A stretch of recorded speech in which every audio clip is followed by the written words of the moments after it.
I want to talk to my sisters about what's possible. I want to talk to all of us about what's possible for all of us and for this world and these times that we're living in. I think that the most important place to start when we look at what's possible, whether it's in an area of our own life or the global society or our communities, our families, is to look at the story we're telling ourselves. What's the story? Like, really, the narrative. What's the narrative? What's the belief? Where does it come from? Does it come from our parents? Does it come from the media? How do we believe what's possible for us? I'm talking to so many women that are wanting to change their lives. I've been talking to a lot of sisters who are stepping in or wanting to step into Force of Nature Women. And a lot of them are on this grind, this masculine grind, and they're like depleted at work. And they've built these careers that they worked so hard for so long, and now they don't feel fulfilled, and they don't feel like their juice and their magic is being accessed or tapped, even though there's a sense of accomplishment there. It's just the balance. And so it's like, whose story are we living in? And for the most part, these particular women that I'm talking about, the story that they're living in is the story that's being told by their male supervisors or employers. And so this is really, really important. This is one of the main reasons that sisterhood is so key, because, when we come together as a collective of women and we say, hi, Debbie, and we say that, hey, we can create something different. In the Bible, it says where two or more are gathered in my name, there I am. And so that is, I feel like that's extra potent when it applies to a gathering of women, and why sisterhood is so important, because we can come together in a sisterhood and we can all be coming from different places in our lives and in society and in our, like, how we see our standing in society, our position.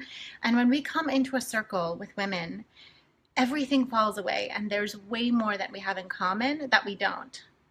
And from that place, we have the opportunity to really start writing a new narrative of what's possible for each of us in terms of how much is getting sacrificed in order to live whose model of success or happiness, even what we believe we need to maintain ourselves financially. This is one of the main things that I see.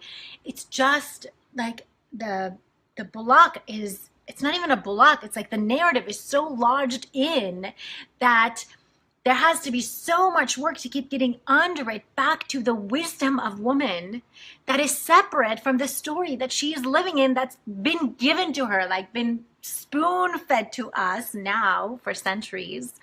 And so I want to share a little something about the power of this storytelling. So I had this guilty pleasure, if you want to call it that, although I don't really love putting the word guilt and pleasure together. But I had this guilty pleasure a few months ago where I was watching The Real Housewives of New York while I would make dinner. And I don't even know how I got to watching The Real Housewives. Honestly, it was a friend of mine who was watching it. And then I thought, well, maybe if she's watching it, it's not so bad. Except her and I are very different in our spiritual practice and how we live our lives. I respect her, but we're very different. So that should have been my first clue. Anyway, I started watching The Real Housewives of New York while I was cooking.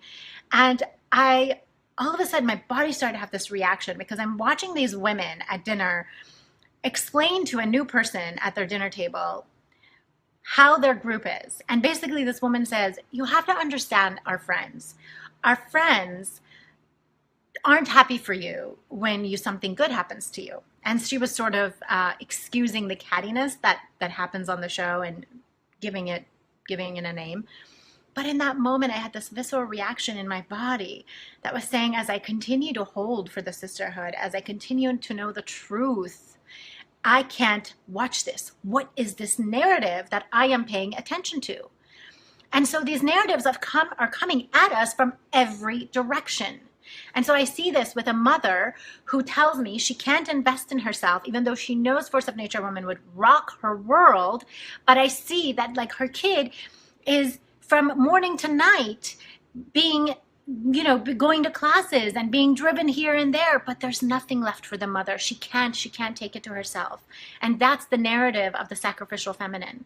So I want all of us to know, no matter whatever change you want to make, whether it's around abundance, career, visibility, sensuality and aliveness, being able to be in your body and love your body without changing your body, whose narrative is running in your brain, sisters?